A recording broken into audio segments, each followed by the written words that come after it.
In this video, I want to talk to you about your interactive notebook, which is also called your ISN, Interactive Student Notebook. The front we ended up decorating for our classes.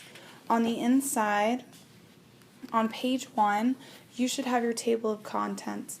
When we sat down to do the notebook, you numbered your pages. So this is page 1. On page 1, you have your table of contents, and of course much like a book would have its table of contents, we lay out what we have on each page number.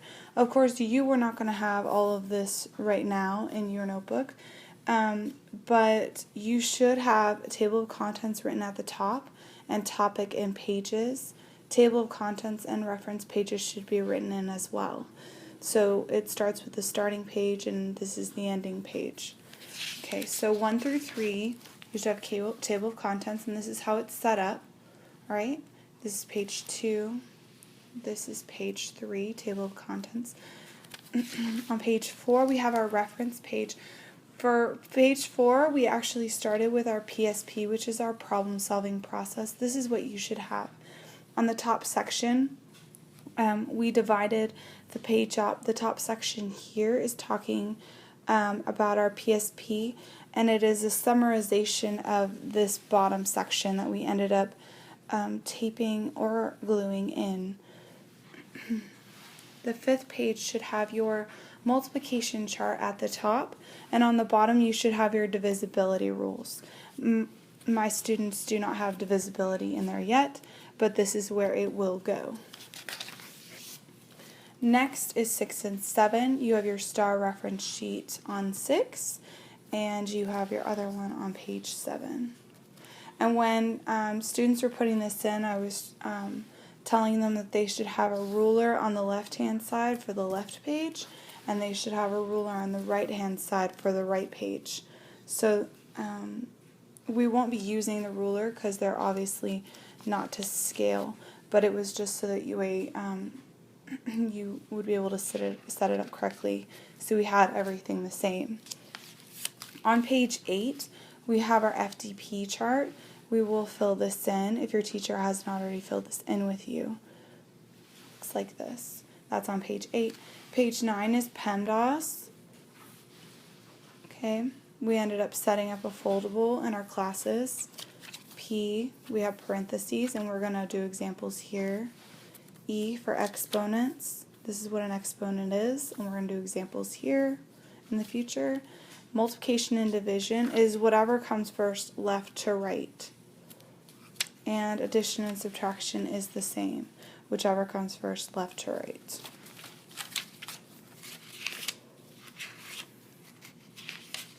On page 10, we have our integer rules. It's laid out in a pretty sign. And of course, 11 is a reference page that has nothing on it. In the future, we will add to it. Our warm-up is stapled to page 12 for the first week of school, which is 8/28.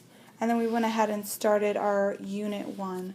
This is what the first part of the unit starts out as, page 13.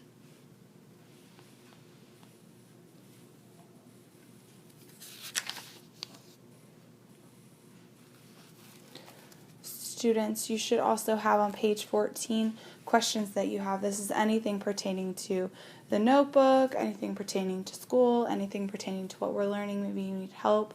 This allows you that space where you can write down questions and raise your hand in the future. 9 is, what is the difference between an expression and an equation? This should be your essential question for the 2 days that we're working with expressions and equations.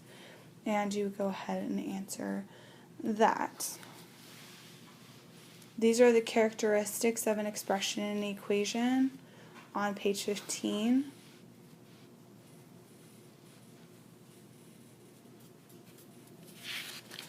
On page 16, this is now the second week of school. You should have your warm-up stapled in, and you would just fold it in half. Fold it into page 16, you staple it, and as you can tell, I actually taped mine. Page 17 should be blank in your ISN.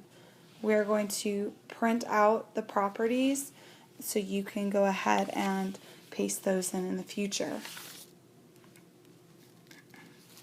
Page 18 should have questions I have once more and the essential question.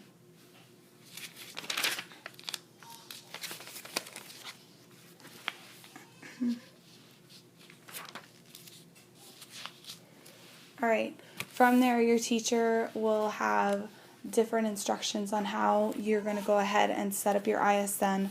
For the most part, you should have your table of contents and your reference pages the same though.